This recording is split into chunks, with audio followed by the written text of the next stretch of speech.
نحمده ونصلي على رسوله الكريم اما بعد۔ محترم دوستو، اللہ رب العزت نے نسل انسانی کی بقا کے لیے نکاح کے ذریعے جس مرد اور عورت کو آپس میں جوڑا، انہیں ایک دوسرے کا لباس بنایا، ان کی خوشیوں کو، ان کے غموں کو اکٹھا کیا، انہیں اتنا قریب کر دیا کہ ان کے تمام معاملات زندگی کے یکجا کر دیے۔ وہ ساری زندگی اکٹھا رہتے ہیں اور ان کی خواہش ہوتی ہے کہ وہ اکٹھے جنت میں بھی جائیں، لیکن بعض اوقات ایسے حالات پیدا ہو جاتے ہیں کہ یہ تعلق، یہ قربت، یہ محبت، یہ رحمت جو اللہ نے نکاح کے ذریعے رکھی تھی اور جس کا ذکر رب ذوالجلال نے قرآن میں یوں کیا، وَمِنْ آيَاتِهِ أَنْ خَلَقَ لَكُم مِّنْ أَنفُسِكُمْ أَزْوَاجًا لِتَسْكُنُوا إِلَيْهَا وَجَعَلَ بَيْنَكُم مَّوَدَّةً وَرَحْمَةً۔ ترجمہ یہ ہے کہ اس کی قدرت کی نشانیوں میں سے یہ نشانی ہے کہ اس نے تمہارے ہی نفس میں سے تمہارے لیے بیویاں بنائیں تاکہ تم اس کے ذریعے سکون حاصل کر سکو، اور تمہارے درمیان اس نے محبت اور رحمت رکھی۔ لیکن یہ رحمت اور مودت بعض اوقات مفقود ہو جاتی ہے، غائب ہو جاتی ہے، اس میں اختلافات شروع ہو جاتے ہیں، نفرتیں بڑھنے لگتی ہیں اور اس قدر بڑھ جاتی ہیں کہ پھر انسان شیطان سے مغلوب ہو کر اپنی ہی شریک حیات کو طلاق دے بیٹھتا ہے۔ محترم دوستو، طلاق ایک ایسا معاملہ ہے جسے اسلام میں پسند نہیں فرمایا۔ نبی کریم صلی اللہ علیہ وسلم نے اس عمل کو ناپسند عمل قرار دیا۔ عبداللہ ابن عمر رضی اللہ تعالیٰ عنہ کی حدیث ہے، ابغض الحلال الی اللہ الطلاق، یعنی شریعت مطہرہ میں حلال چیزوں میں سب سے ناپسندیدہ چیز وہ طلاق ہے۔ ایک اور حدیث حضرت جابر بن عبداللہ سے مروی ہے جس کا مفہوم ہے کہ ابلیس اپنا تخت سمندر کے اوپر لگاتا ہے اور اپنے چیلوں سے، اپنے کارندوں سے پورے دن کی کارگزاری سنتا ہے۔ کوئی کہتا ہے کہ میں نے آج قتل کروا دیا، کوئی کہتا ہے کہ میں نے چوری کروائی، کوئی کہتا ہے میں نے زنا کروایا۔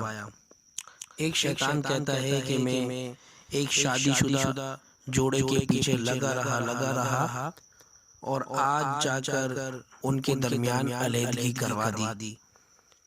لکھا ہے کہ ابلیس اتنا خوش ہوتا ہے کہ اسے اپنے قریب کر کے گلے سے لگا لیتا ہے۔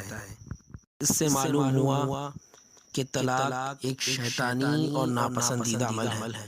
ایک اور حدیث میں ہے، ایما امرأۃ سالت زوجہا طلاقا فی غیر ما بأس فحرام علیہا رائحۃ الجنہ، کہ جو عورت بغیر کسی وجہ اپنے شوہر سے طلاق کا مطالبہ کرے اس کے اوپر جنت کی خوشبو بھی حرام ہو جائے گی۔